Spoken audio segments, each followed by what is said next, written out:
meia, outro assunto, vamos acionar nossa reportagem em Brasília para trazer mais detalhes sobre aquele relatório do Conselho de Controle de Atividades Financeiras sobre a conta do ex-presidente Jair Bolsonaro, mostrando aí o recebimento de 17 milhões de reais em transações via Pix. Quem conta tudo pra gente é o Túlio Amâncio. Oi, Túlio, boa tarde para você.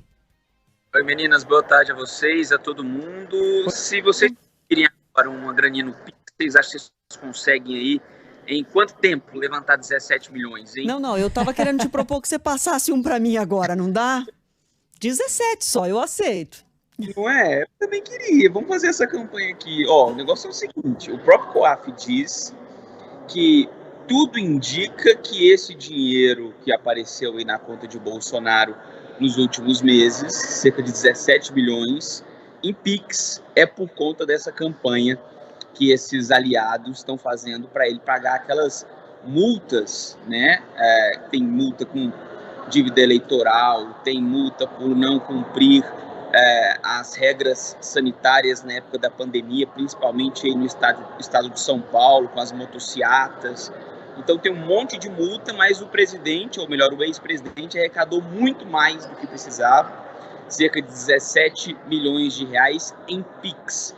E muitos desses Pix no valor de R$22. Valor esse, né, o número 22, é o número que ele disputou a eleição no ano passado pelo PL. Hoje, no Jornal da Band, a gente vai explicar direitinho se pode ou não pode, mas eu já adianto aqui para vocês que não há nenhuma irregularidade em fazer Pix para outra pessoa, participar de campanha de arrecadação, mas quem fez Pix para o Bolsonaro vai ter que declarar, obviamente, no imposto de renda do ano que vem, senão vai ter algum problema aí, tá? O COAF, ele apresentou esse levantamento nas contas de Bolsonaro, mas tem também um levantamento na conta de Mauro Cid, que a situação não é tão explicável quanto de Bolsonaro. E Mauro Cid, vocês sabem, é aquele braço direito do ex-presidente. 3 milhões de reais em movimentações suspeitas, tá? O relatório do COAF diz que há suspeita de lavagem de dinheiro, 3 milhões de reais no segundo semestre do ano passado. De julho a janeiro desse ano, Mauro Cid movimentou algo incompatível com as rendas dele, né? Ele recebe aí do Exército Brasileiro cerca de 25 mil reais por mês. Então isso aí provavelmente a gente vai ver algumas consequências. A defesa do Mauro Cid, doutor Fenelon, conversei com ele hoje de manhã, ele disse que não tem nada irregular e que tudo já foi explicado para a PF. Eu falei, explica para a gente também, então, doutor, para explicar no jornal. Ele falou assim, não, só nos autos, na hora certa vocês vão saber. Então a gente aguarda esse momento certo de saber. Antes de entregar para vocês, meninas, estou aqui no Palácio do Planalto, vocês estão vendo um tapume atrás de mim aqui? É difícil mostrar. Não, na live, quem está acompanhando pela live consegue ver.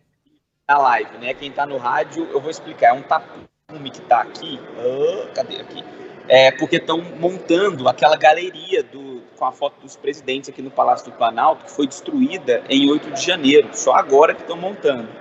Vão fechar ali, vai ficar durante o final de semana em obras, e na segunda-feira, provavelmente, a nova galeria com os presidentes da República, ela já estará ali, lembrando que ela foi destruída naqueles ataques do dia 8 de janeiro aqui no Palácio do Planalto. Basicamente, aqui nesse térreo, nessa área onde a gente está, só falta mesmo essa galeria para tudo voltar como era antes, pelo menos esteticamente, porque o sentimento, né, a sensação nunca mais vai ser a mesma depois daquele 8 de janeiro.